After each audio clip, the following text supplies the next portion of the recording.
मैं दिल की गहराई से आपकी तारीफ़ करता हूँ और मैं आपसे मोहब्बत भी करता हूँ और मैं मानता हूँ आप अजीम इंसान थे।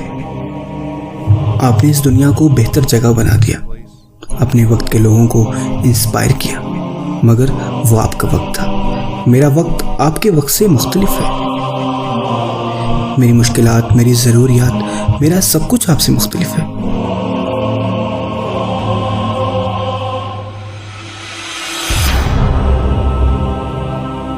और मैंने गुमान भी नहीं किया था कि आपके अहकामात मेरी ज़िंदगी से इतना रिलेट करेंगे, कि इतनी इस्लाह करेंगे मेरे मुश्किल लम्हात में। घर में हूँ या काम पर, चाहे मैं कहीं भी था और जिसके साथ भी था, सच कहूँ तो मैंने कभी भी अपने आप को आपके इतना करीब नहीं पाया। और जब मैंने आपकी जुस्तजू की तो मुझे आपकी कही हर बात हर सू नज़र आई।